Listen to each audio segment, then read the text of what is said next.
this tutorial, I want to show you how to use the attribute gauge R&R tool, which is part of the DMX suite set of tools.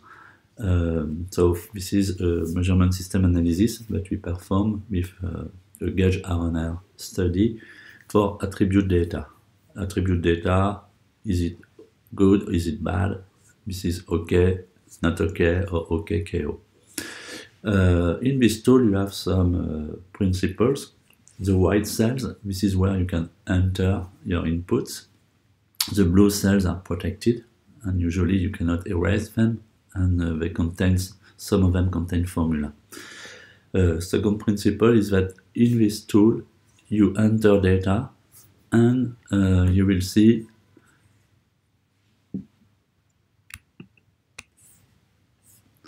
results are displayed and interpretations are made for you. Okay, so I want to explain how to use the tool now. First thing, the tool comes with pre-filled data as an example. So you want to remove the data and enter your own data. And second thing, let me zoom out. You see that you have the possibility to select either industrial or transactional version of the tool. If you select transactional here, you will see that you will have documents, and if you select industrial version, you will have parts here. So we will study either parts for industrial version or documents for transactional version of the tool. So let's stay in industrial version, and let's say that we want to study 50 parts. There is a limit of 100 parts to study. We recommend a minimum of 50 parts. There is no standard for the attribute data when you do the measurement system analysis with a gauge R&R, but we recommend these 50 parts, at least 2 or 3 operators, which is better, and each operator repeating at least twice, if it's not 3 times, the measurement on the same parts. Something which is also optional is to have a standard or a reference for the 50 parts, meaning the experts will rate the parts, and we will have the truth from them for each part in terms of measurement. Is it a good part? Okay. Is it a bad part? It's a KO. So let's say that you have erased and cleaned all the data first, and you enter your own data. You have the choice between OK or KO. You see that if you repeat for the second measurement of part 1 with operator 1 the measurements, meaning you find first time OK, second time OK, you have an agreement with yourself, and of course you have 100% of agreement in repeatability for operator 1. This is how it works. If you select KO here, you have a disagreement in your 3 measurements of part 1 for operator 1. You will have automatically cells in red, filled with red, and you will see that you have 0% of repeatability agreement, of course. Point number 1.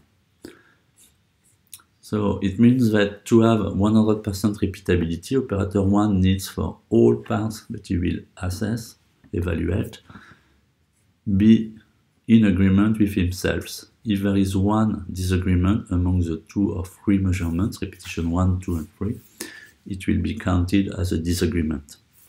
We will do the same for operator 2.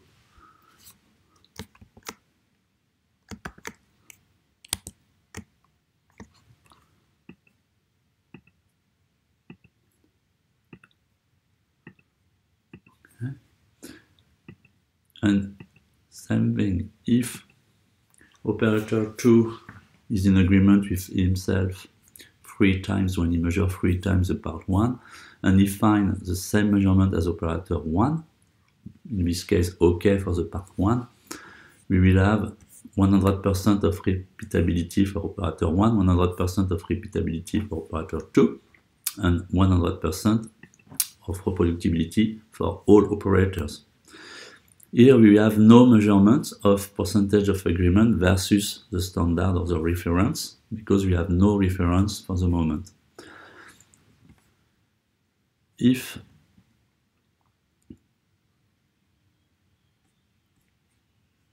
we have a standard,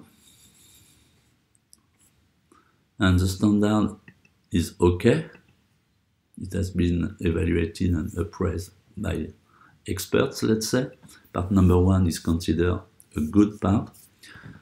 It means that you will have repeatability of operator 1 versus the standard or the reference, which will be 100%, and same thing for operator 2, and for reproducibility as well. And you will have, also you will see, so 100% versus ref for operator 1, 100% of agreement of operator 2 versus the reference, and all operators versus reference, 100%.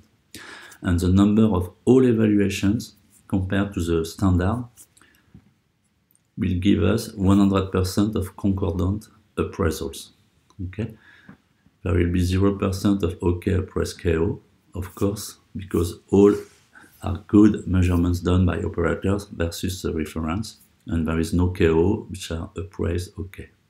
So overall, the measurement system will be declared precise for repeatability and reproducibility, not taking into account the reference. Measurement system will be declared accurate versus the reference, and overall concordance of appraisals is very good because it's above 90%. So the limit, the criteria is 90%. So if this number is greater than 90%, measurement system is precise. If this number is greater than 90%, measurement system is accurate. And if this number is greater than 90%, overall concordance of appraisal is good. If it's between 80% and 90%, you will have yellow conclusions, and it means that it will be acceptable but will need some improvement.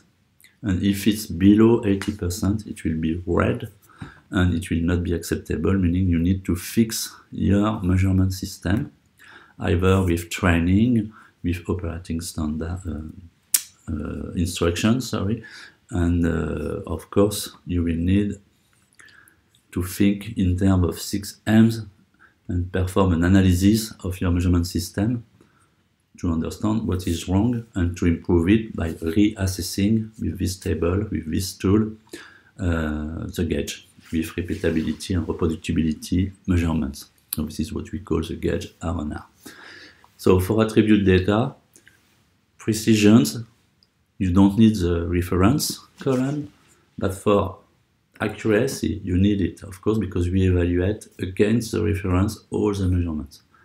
I repeat, if you have one out of the 6 measurements of the 2 operators which is different, one measurement which is different from the ref, you will have 0% of agreement with the reference overall in terms of reproducibility.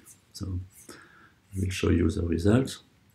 0% here and 0% here, and of course 0% versus the ref and 0% of all operators versus ref. So this is very tight and high constraint, but this is how it works. Overall, you see that you will have 83.3% of concordant appraisals. We have a lot of OK for an OK parts, but we have 1 KO among the 6 measurements, so this is 83.3% of concordant appraisals. And we have 1 OK which has been appraised KO. In reality, the truth is that it's OK in the reference column, but one of the operators appraised it KO in one of his repetition of measurements, so we consider it's OK appraised KO with 16.7% of non-concordant appraisal. Okay, So here, measurement system will not be precise, will not be accurate. It will be acceptable in terms of overall concordance because above, slightly above 80%, but we have done only one part measurement or assessment or appraisal with 2 operators. So we can assess with 3 operators, of course, and we have minimum 2 repetitions to select, but we can do 3 repetitions if we have time for this. Okay, so this is how the tool works.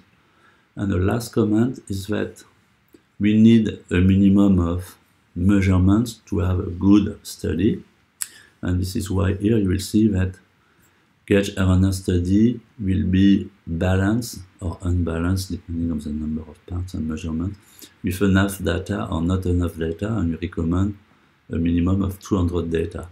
So if you have 50 parts, it means 2 operators minimum doing 2 repetitions of the 50 part measurement, the 2 operators. So this is why we need a lot of data with attribute data to have something which is valid and something that we can interpret. Okay, so I will just fill a second line. So you can either select from the drop-down menu or you can enter directly KO by inputting it with your keyboard.